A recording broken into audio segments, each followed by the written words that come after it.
Dear students, you can see the question. France की क्रांति के सामाजिक एवं आर्थिक कारणों की विवेचना कीजिए। क्वेश्चन है मध्य प्रदेश मुख्य परीक्षा 2018 पेपर फर्स्ट पार्ट ए। उसमें जो 15 मार्कर्स का पहला क्वेश्चन है वो है ये, फ्रांस की क्रांति के सामाजिक एवं आर्थिक कारणों की विवेचना कीजिए। तो हम बैकग्राउंड देख लेते हैं। सबसे पहले फ्रांसीसी समाज विषम और विघटित था और वह समाज 3 वर्गों में विभक्त था। प्रथम स्टेट्स पादरी वर्ग, द्वितीय स्टेट्स कुलीन वर्ग एवं तृतीय स्टेट्स में जनसाधारण शामिल थे। पादरी एवं कुलीन वर्ग को व्यापक विशेषाधिकार प्राप्त थे, जबकि साधारण लोग अधिकार विहीन थे। तो जो तीनों स्टेट्स दिए हैं उनके बारे में बात कर लेते हैं।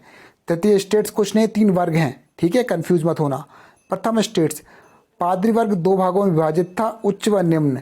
जहां उच्च वर्ग का पादरी था वो अय्याश था, लापरवाह था और आर्थिक शोषण करता था। और जो निम्न वर्ग के पादरी थे वो जनता के साथ थे, क्योंकि वो स्थानीय चर्चों में रहते थे, तो जनता से उनका जुड़ाव था, उनकी समस्या को वो समझते थे। तो they are not as bad as the जो एलिट क्लास है उतना। देश की जमीन का 5वां भाग चर्च के पास ही था, आप समझ रहे हो। तो उसका जो टैक्स जाएगा किसके पास जाएगा? चर्च के पास। तो आर्थिक शोषण हो रहा है।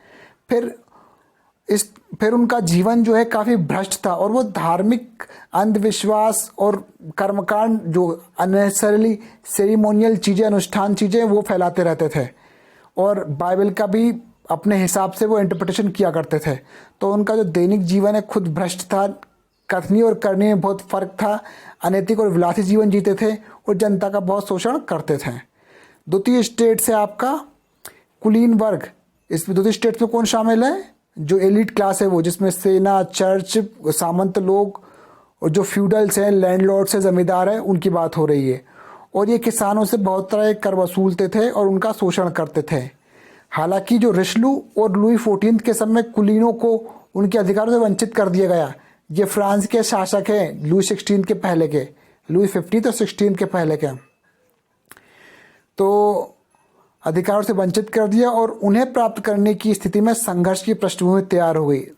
एक व्यक्ति जिसके अधिकार छीन लिए गए हैं उसको यही उम्मीद रहती है जब मौका आएगा मैं अपने अधिकार वापस ले लूँगा। तो आप समझ रहे हो, एक वर्ग के पास क्या है कि अधिकार ही नहीं है। एक वर्ग अधिकारों का उपभोग कर रहा है और एक वर्ग जो है उसको लगता है उसके अधिकार और कम हैं। तो कहीं ना कहीं किसी को अधिकार नहीं देना है, किसी को अधिकार देना है, किसी को अपनी शक्ति बढ़ाने की बात कर रहा है। इसमें एक और वर्ग है, देखिए आप, तृतीय स्टेट्स। इसमें लोग जनसाधारण संबंधित, इसके जो लोग थे वो जनसाधारण वर्ग के थे जिन्हें कोई विशेष अधिकार प्राप्त नहीं थे। इनमें मध्यम वर्ग, किसान, मजदूर, शिल्पी, व्यापारी, बुद्धिजीवी लोग थे और इस वर्ग में भी भारी असमानता थी और इस वर्ग की अपनी आवश्यकताएं और समस्याएं थी। तो जब हम आगे जाते हैं तो इस जो तृतीय स्टेट्स है उसमें एक वर्ग है मध्यम वर्ग, उनकी बात कर लूँ थोड़ा सा मैं। साहूकार, व्यापारी, शिक्षक, वकील, डॉक्टर, लेखक, कलाकार, कर्मचारी आदि सम्मिलित थे। इस वर्ग के पास नई नई संपत्ति आई थी। जो आपका कमर्शियल क्या है क्रांति हुई, व्यापारी को कमर्शियल वाणिज्यिक क्रांति हुई यूरोप में, उसकी उपज है ये। और इसके कारण नया नया पैसा आया था। अब इनको क्या है कि जब पैसा आ गया इनके पास तो इनको अब राजनीतिक सत्ता चाहिए, सत्ता में हिस्सेदारी चाहिए, राजनीतिक अधिकार चाहिए। तो ये भी अपने अधिकारों को लेने के लिए लड़ रहे हैं। कुलीन वर्ग भी जो है वो चाहता है कि उनके अधिकार जो कम हुए वो हम लेंगे। चर्च अपने अधिकारों को छोड़ना नहीं चाहता और जो किसान तृतीय स्टेट वर्ग के अदर लोग हैं वो जो स्टेटस को है उससे बिल्कुल भी खुश नहीं थे। जब समाज के सभी वर्ग में विरोधाभास है, सभी कुछ ना कुछ ऐसा काम चाहते हैं जिससे कि दूसरे वर्ग को हर्ट या उसके अधिकारों को चुनौती मिलेगी, तो संभवतः समाज में संघर्ष की स्थिति आएगी। तो वही मैंने बैकग्राउंड आपको समझाने की कोशिश की। तो जो सोशल अनरेस्ट है वो क्या है, जो तीनों स्टेट्स है, लिखना कैसे है इसको बता देता हूँ मैं आपको। आप ऐसा करो कि उस सोशल बैकग्राउंड में देखिए कि किसके जो सोशल इंटरेस्ट हैं वो हर्ट हो रहे हैं। जब सोशल इंटरेस्ट हर्ट हो रहे हैं सबके तो वही बैकग्राउंड बन जाएगा। फिर आर्थिक परिस्थितियाँ, देखो लुई 14 भी खूब युद्ध लड़ा। मैंने पहले बताया कि लुई 14 के समय सामंतों के अधिकार कम हो गए थे। लुई 14 ने क्या किया वो मैं बताऊं, वो बहुत बड़ा ऑटोक्रेट था, निरंकुश था। वो बोलता था कि I am the state my wishes law.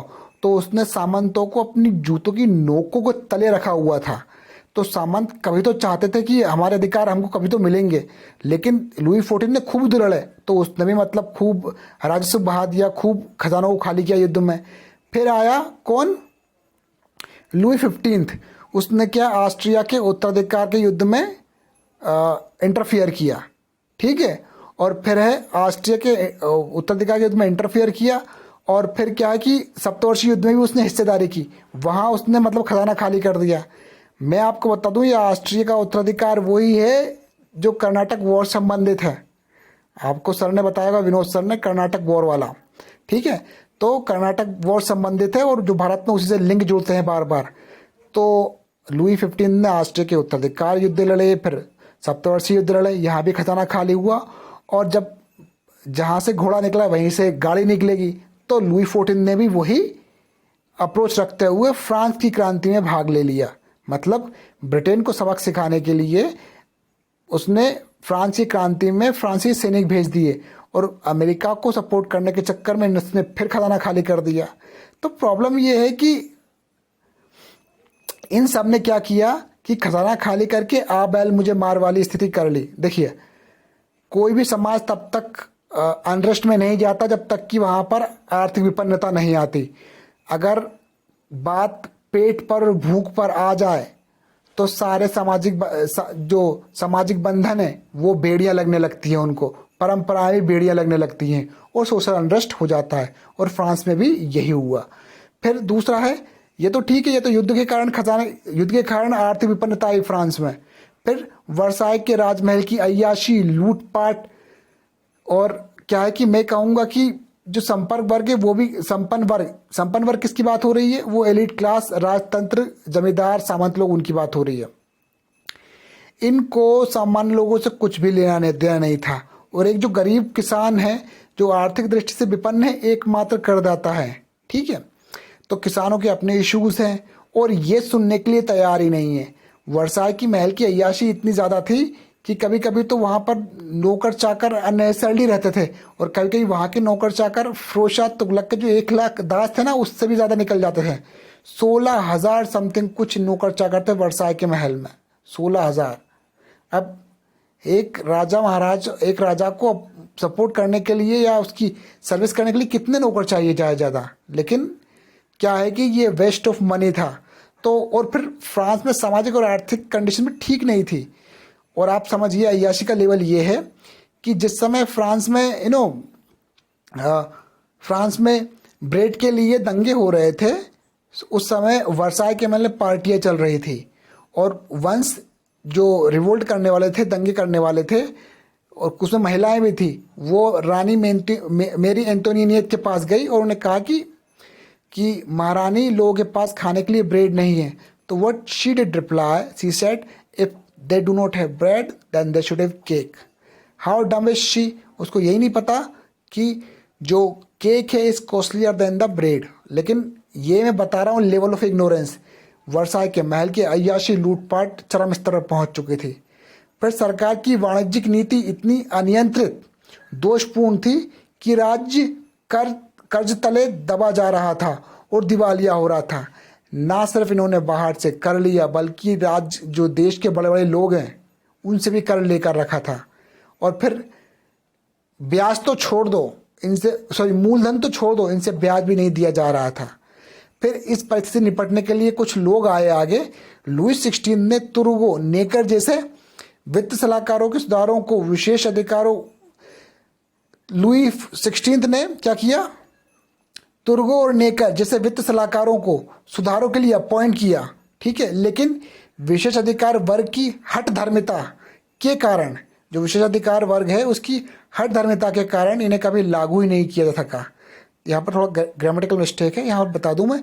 तुर्गो और नेकर कौन है, वित्त सलाहकार हैं जो लुई 16 ने अपॉइंट किए थे फ्रांस की जो गिरती अर्थव्यवस्था सुधारने के लिए। लेकिन क्या हुआ कि जो विशेषाधिकार वर्ग है, यानी किसकी बात हो रही है, चर्च की, और वो एलीट क्लास, सामंत वर्ग, लैंडलॉर्ड वर्ग, उसकी बात हो रही है। उसने सुधारों को कभी लागू होने ही नहीं दिया। और रानी मेरी एंटोनियत का इंटरफेरेंस इतना ज़्यादा था कि वो भी कभी कभी अर्थव्यवस्था में जो आर्थिक सुधार है उन नीतियों को लागू करने में एक बाधा थी। फिर देखिए आर्थिक कंडीशंस खराब है और फिर है तो सामाजिक परिस्थितियां भी मतलब सोशल अनरेस्ट है, तो जाहिर है बैकग्राउंड बन चुका था फ्रांसीसी क्रांति का। और अंततः जो है विशेषाधिकार उन्मूलन के प्रस्ताव को पारित करने के लिए स्टेट जनरल की बैठक बुलाने की मांग की गई। अब देखिए यहाँ पर मैं समझा दूँ आपको। तो जैसे ही, और ये बैठक हो रही थी 175 साल बाद। क्यों? क्योंकि लुई 14 और उसके जस्ट पहले के राजाओं ने क्या किया कि इतने बड़े ऑटोक्रेट थे कि जो स्टेट जनरल है उसको कभी मतलब महत्व ही नहीं दिया, उसको कंट्रोल में रखा। लेकिन अब नया नया मध्यम वर्ग आया था, तो वो भी डिमांड कर रहा था कि कुछ चीज़ें सुधारी जाए और हमें हमारी जनसंख्या के अनुसार वो वेटेज दिया जाए राजनीति में, जो कि प्राप्त है सामंतों को, कुलीन वर्ग को, एलिट क्लास को। तो अब देखिए जो सामंत वर्ग है वो चाहता है कि जब संसद लगेगी, जो तृतीय स्टेट जनरल लगेगी, तो हमें हमारे अधिकार मिलेंगे जो छीन लिए थे लुई 14 ने। और जो तृतीय स्टेट्स के लोग हैं वो इसलिए दबाव डाल रहे थे, विद्रोह कर रहे थे कि अर्थव्यवस्था में सुधार होगा तो हमें करों से कुछ राहत मिलेगी। और जो मध्यम वर्ग है वो ये चाहता था कि अब जब सब कुछ ठीक हो रहा है तो हमें हमारी आर्थिक संपन्नता के अनुसार देश के संसाधनों में हिस्सा मिलेगा, राजनीति में हिस्सा मिलेगा, प्रशासन में हिस्सा मिलेगा। और चर्च जो है अपनी स्थिति छोड़ना नहीं चाह रहा था, क्योंकि जब एक वर्ग का हित दूसरे वर्ग के अगेंस्ट हो रहा है, और ये तभी हो रहा है अगर आर्थिक संपन्नता होती तो मे बी इन लोगों को ये जो एक दूसरे के इंटरेस्ट है वो कहीं ना कहीं दब कर रह जाते। लेकिन हुआ क्या कि जब आर्थिक विपन्नता आई तो छोटे छोटे मतभेद और छोटे छोटे शोषण के जो फैक्टर्स है वो बड़ा रूप धारण करने लगे, और स्टेट जनरल में विशेषाधिकार उन्मूलन का प्रस्ताव पारित होने के साथ ही 1789 में क्रांति का आगमन हो गया। So this was the French revolution के सोशल और इकोनॉमिक फैक्टर्स थे। सो